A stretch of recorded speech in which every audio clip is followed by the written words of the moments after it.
Hello, my friends. A little bit of housekeeping before we move on to the show. I have taken some feedback from the first two episodes from some of my friends. I would be speaking a little bit slower just to maintain some kind of decorum of this podcast. I would also be staring directly into the camera because that has been a major feedback.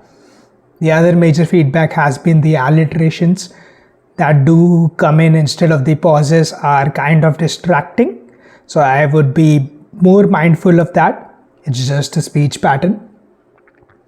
And a few more things. If you have any more feedback, please feel free to comment. Comments would be helping me with the algorithm, would be helping me increasing the reach of the podcast. If you like the content, if you have any suggestions about what I should talk next, if you want to be on the show, then please just reach out to me any which way, how. Comments are the best way. Please share this podcast with people you think would be enjoying this, and let's try to increase the reach. All right, now back to the show.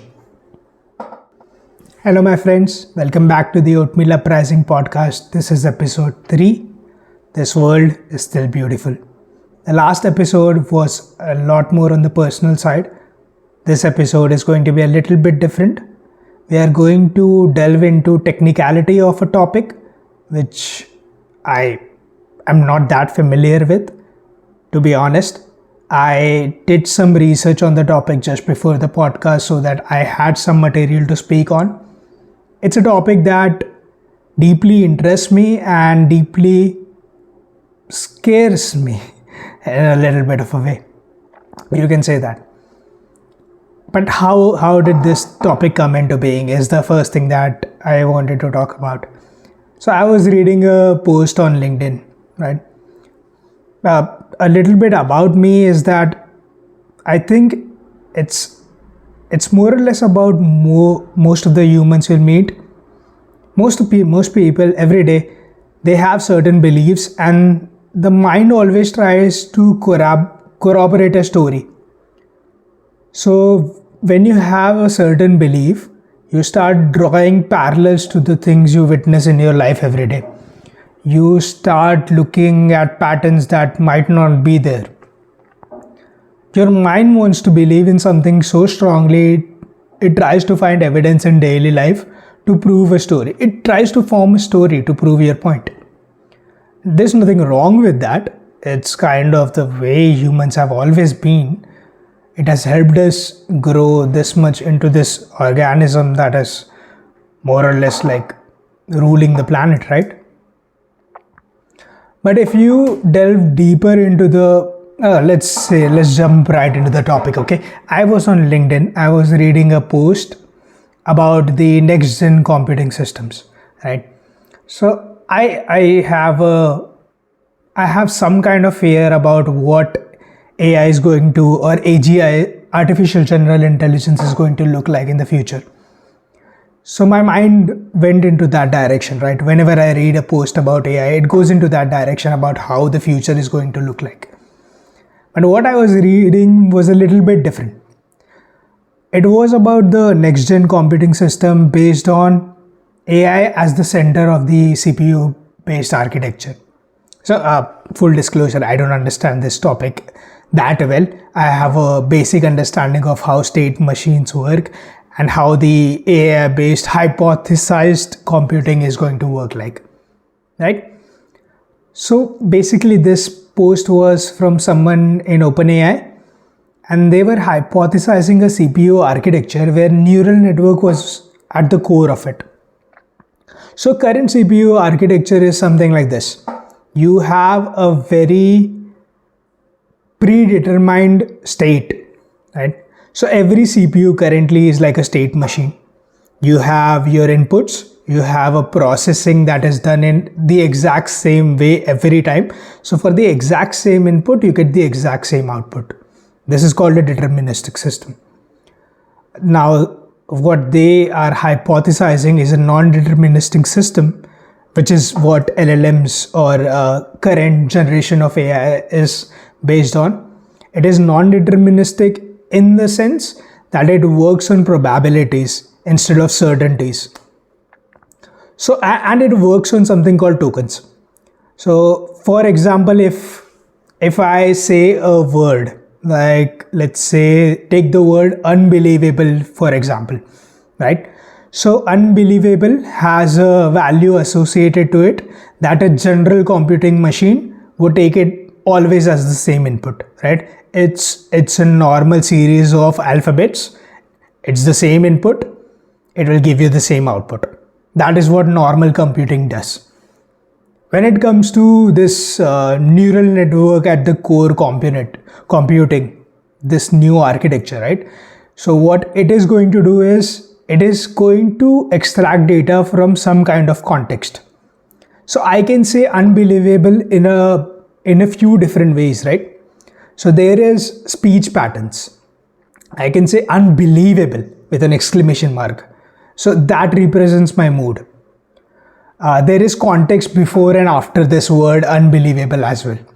So what they want, not you, what they want is maximum amount of data compressed into a tokenized character. So this unbelievable, the pronunciation of it, for example, is a context with this data. So it is more than just this series of alphabets, right? It's not just a word uttered out. So that kind of data is supposed to be processed. Now there are going to be likelihoods of the output you are expecting from whatever question you provide to the LLM. What was this uttered in what context? Let's say you ask that to the LLM, right? So the context itself is passed in a tokenized format, and then there are probabilities of how likely the output is going to be based on this context. So that is like a non-deterministic system. So what I was reading is that this particular thing would be at the core of modern computing. Now I understand exactly this much about it, okay?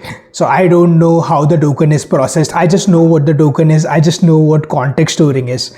So I have a very basic knowledge about transformers in the LLM architecture. But at the same time, I'm enthusiastic to learn. But what I was doing basically was I was drawing parallels to this to the real world.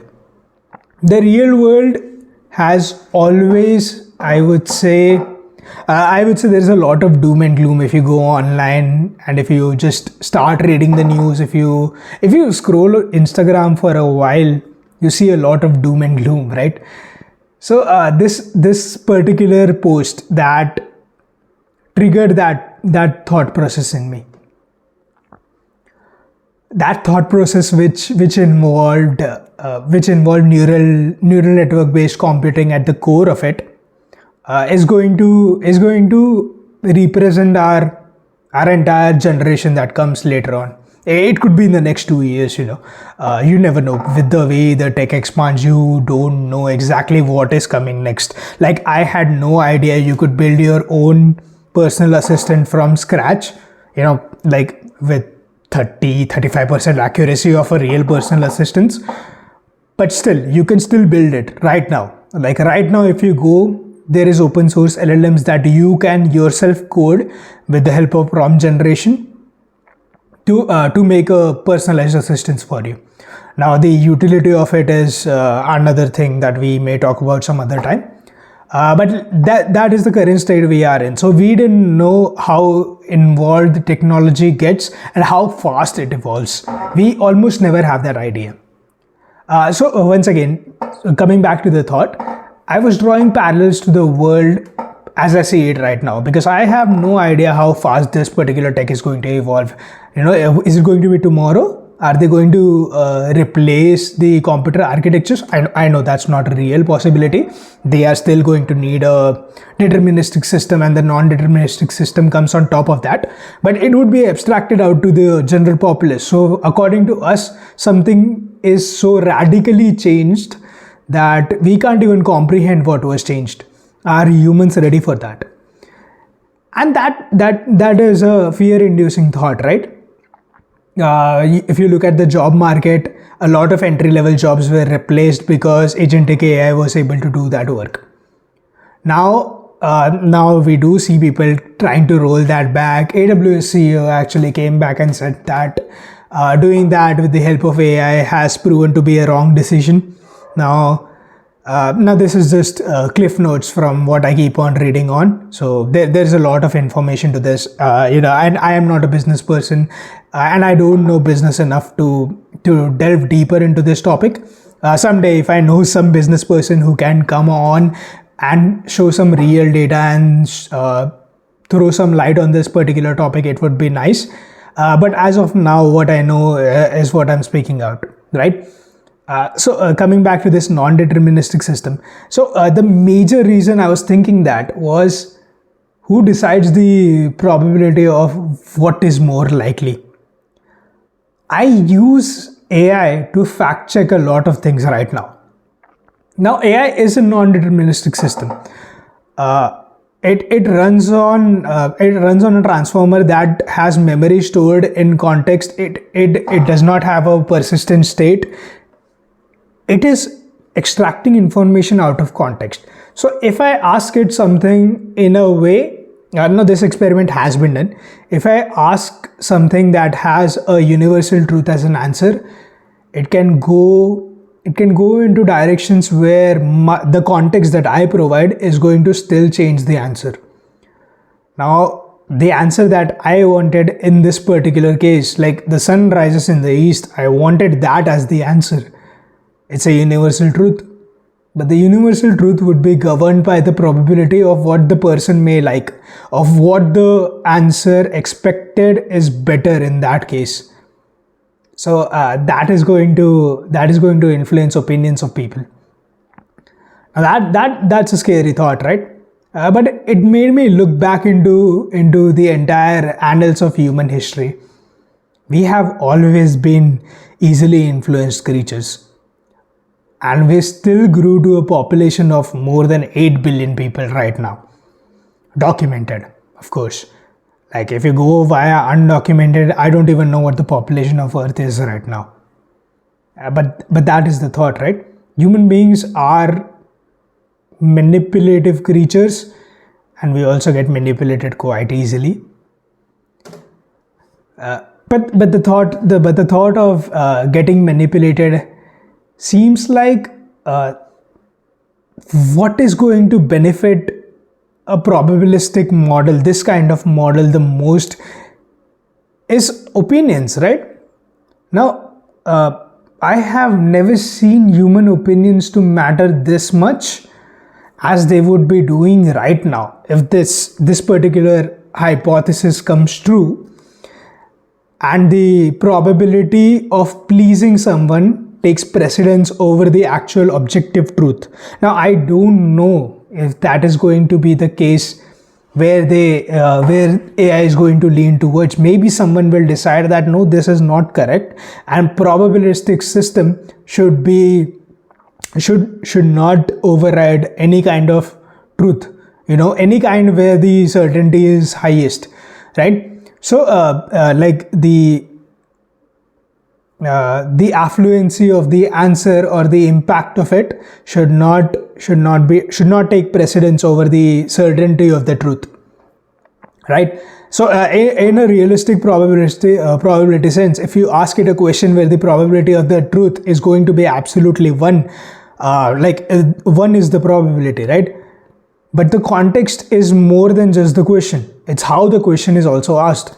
That is the thing that got me thinking about this particular system and how it is going to impact our everyday lives. Now, this thought actually governs a lot of things that are going on in the world, right? So if you see objectively at this world, the world has always gotten better. Like, yeah, we can complain about 6 million people dying in the Holocaust. That was a horrible event, right? Objectively a very horrible event. Like the atrocities that were committed are unimaginable to our age right now. And yet, if you look back at history, at the undocumented events, if you go through a lot of evidences that are kind of masked, you see a lot more bad things have happened in human history. Much worse things have happened in human history. on a much larger scale they have happened in human history. And that is where the point comes on. The sense of impending doom has always been there. It makes you want to not move on most days. It makes you want to curl up, want to give up. It's a thought that kind of always comes, I guess. This particular thing that the world is changing at a pace that we can't keep up with, it's a harsh thought to live with. I won't even deny that. It's a harsh thought. But I juggle with this thought. I have been having this thought for so long right now. And each time I go outside into the world, I see a different perspective to it. I see that all of human history has been about enablement. It was never about certainties. Machines were about certainties. Machines are changing right now. Human history was never about certainties. You look at one of the oldest professions of a healer or a doctor, right? They are given symptoms, like they would be given 9 out of 10 symptoms accurately by a patient. But the patient usually hides that one symptom that may be key to the mystery of what their ailment actually is. And that is what the doctor has to determine, right? They have to deal with lies at certain times. They have to deal with the probability of what the ailment is going to be based on their past experience, based on how a patient is speaking at that particular time. So it has always been like that for humans.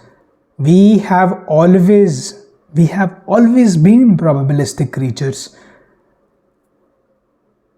To a king that was benevolent, you would be you get bootlickers of that king so that you can benefit from that bootlicking. That is a culture you see around yourself. Like we are in the IT industry, so I don't think I need to say a lot more than that. But yeah, whatever benefits us the most, we have always had an inclination towards it. But coming back to going outside, whenever I go outside and see the perspective of this world, now I see it from a different perspective, being in the IT industry. Whatever industry is at the top of their field right now has always been about enablement. For instance, I would take a very simple example. Only the people who were into hardcore into the fitness space, into building muscle, they had access to supplements.